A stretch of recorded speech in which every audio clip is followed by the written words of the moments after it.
নমস্কার, সবাইকে আমার রান্নার কি ছোট্ট চ্যানেলে স্বাগত।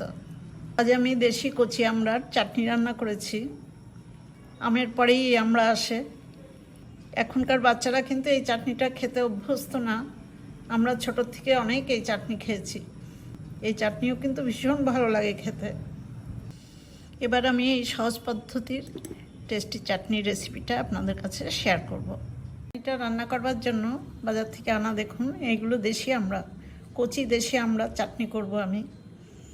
সেই জন্য এই আমড়া এনে আমি ভালো করে ধুয়ে খোসা ছাড়িয়ে এরকম মাঝখান দিয়ে দুই ভাগ করে জলে ডুবিয়ে রেখেছি, তা না হলে কালো হয়ে যায়। লো টু মিডিয়াম আছে একটা ছোট কড়াই বসিয়ে দিয়েছি, 1 চামচ সর্ষের তেল দিয়েছি। তেলের মধ্যে একটা ছোট শুকনো লঙ্কা মাঝখান দিয়ে ভেঙে ফোড়নে দিলাম, আর 1/4 চামচ 5 ফোড়ন।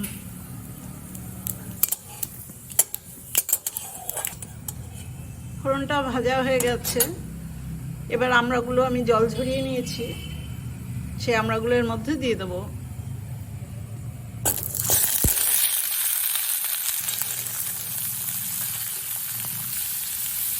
হাফ চামচ লবণ দিলাম, আর 1 পিঞ্চ গুঁড়ো হলুদ।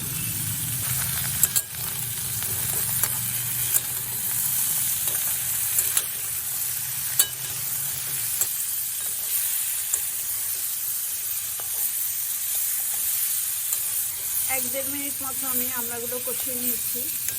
এবার পরিমাণ মতো জল দিয়ে দেবো।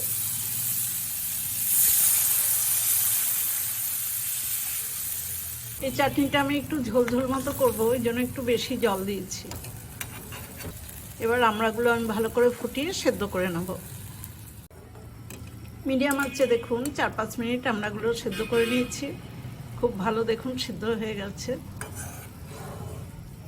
এখানে আমার 250 গ্রাম আমড়া আছে।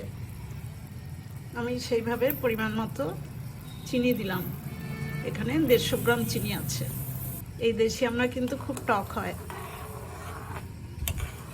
এবার চিনির সাথেও আবার কিছুক্ষণ আমি চাটনিটা ফুটিয়ে নেব।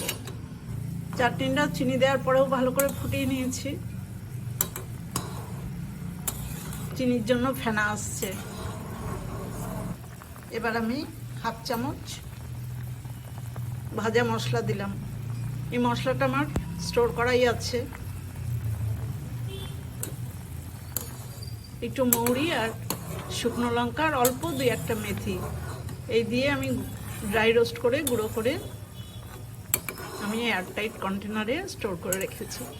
কখনো চাটনি বা আচার করলে এটা দিলে সুবিধা হয়।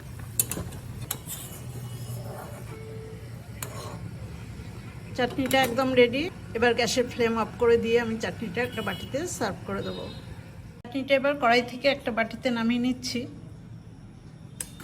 এরকম চাটনি আপনারাও একটু তৈরি করে খান, বাচ্চারাও খাবে, সবারই খুব ভালো লাগবে।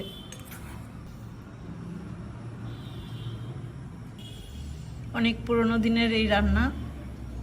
এই চাটনিগুলো আগে বেশিরভাগ হতো, এখন আমরা অন্যরকম চাটনি খাই। এরকম পাতলা পাতলা ঝোল ঝোল চাটনি আপনারাও একবার তৈরি করে খান। আমার এই চাটনি রান্নার রেসিপিটা দেখে আপনাদের যদি ভালো লাগে তাহলে আমার ছোট্ট চ্যানেলটা লাইক, শেয়ার, কমেন্টস এবং সাবস্ক্রাইব করবার জন্য অনুরোধ রইল। সবাই খুব ভালো থাকবেন, সুস্থ থাকবেন। ধন্যবাদ।